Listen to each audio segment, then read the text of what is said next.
रामावतार में जो अवतार हुआ, राम भी ऑलरेडी अवतार किया, मगर उससे कुछ सीखे नहीं। कृष्ण अवतार में वही युद्ध रिपीट किया ना। अगर कृष्ण चाहते युद्ध नहीं होता, वो ज्ञान देते ना।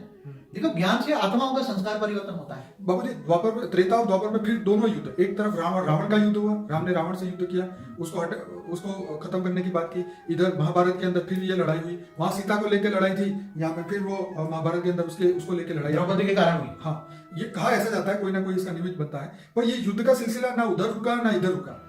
बात तो यहाँ पे ये है कि ये जो ज्ञान नहीं था, जो आप कह रहे हैं कि पॉजिटिव वाइब्रेशन से विश्व शांति फैलाने की, जो अर्जुन जो निमित्त मात्र आत्माएं थी, वो वाइब्रेशन फैलाने का उन्होंने काम नहीं किया, तो ये उस समय के ये युद्ध हुए। अब आपने जो बोला उस हिसाब से रियल लड़ाई तो मनुष्य की अपने आप से है, क्योंकि वो मोह के बंधन को नहीं तोड़ पाता और समाज के कल्याण से नहीं कर पाता। देखो, केवल एक रामायण महाभारत की लड़ाई नहीं, हमेशा जब से भी स्वर्ग और नरक में जो है ना, देवता और असुरों का लड़ाई हमेशा नहीं है। देवासुर संग्राम कितने हुए, हिस्ट्री उठा के देख लो आपने। वो तो उसकी तो हमने अभी चर्चा ही नहीं की, वो तो बहुत अनलिमिटेड है। देवासुर संग्राम नहीं होते थे? बहुत होते थे। हाँ, फिर ब्रह्मा विष्णु शंकर भी आपस में नहीं लड़ते थे? बहुत लड़ते। हमारे ब्रह्मांड की बात करते थे।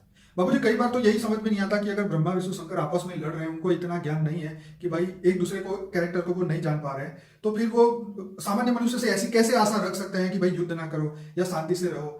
मनुष्य की ये हालत है, देवताओं में काम क्रोध लोभ अहंकार है, तो मनुष्य में तो कहां से जाएगा? देवता तो भोगी थे। हाँ, तो मनुष्य भी तो भोगी बन गया ना। बात तो वही है, उस मनुष्य फिर देवता बनने की कोशिश कर रहा है, देवता फिर वही भोग के फिर मनुष्य बन रहा है, तो ये तो चक्र में से बाहर निकलने का ज्ञान ही नहीं। तो यही तो ब्रह्मांड के अंदर स्थूल जगत और सूक्ष्म जगत का युद्ध होता ही रहता है।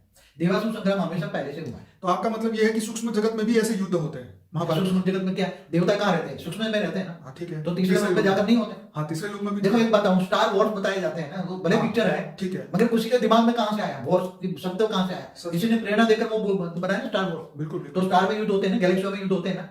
तो इसका एक गैलेक्सी का मालिक दूसरी गैलेक्सी के मालिक से नहीं लड़ता होगा, जब धरती पर होता है, सूक्ष्म जगत में होता है। देवता तो सूक्ष्म जगत में रहते थे ना, तीन तत्व था ना।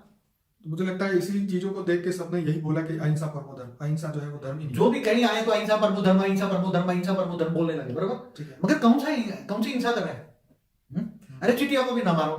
अरे भाई, तुम्हारे श्वास में ही ऐसे कीटाणु जा रहे हैं, अरबों खरबों कीटाणु तुम्हारे बॉडी में भरे हैं, तो इन कीटाणु को तुम कैसे बचाओगे? अब वायरस हवा में है तो वो तो वायरस हवा में इतने हैं। हाँ, तो मनुष्य तो अब क्या है कि वो तो कुछ कर नहीं सकता ना। जैसे कृष्ण ने क्या बोला कि तुम्हारा कंट्रोल किस पे है, तुम क्या देखो क्या ना देखो, वो ज्ञानी स्वयं तय कर सकता है। लेकिन वायुमंडल में जो नाद है, जो हवा में प्रदूषण है, जो आवाज आ रहा है, उसको तो सुनने के लिए मनुष्य वो है ना, वो तो फंसा हुआ है। मतलब कहने का मतलब ये है कि अब देखिए, अब यहाँ पे मनुष्य कैसे तय करे कि वो अर्जुन है या दुर्योधन? वो तो अपने ज्ञान के आधार से तय कर सकता है। ज्ञान से कर्म बदलते हैं। थियरी ऑफ कर्म समझेगा, अर्जुन होगा ना तो ज्ञान लेगा, गीता का ज्ञान लेगा।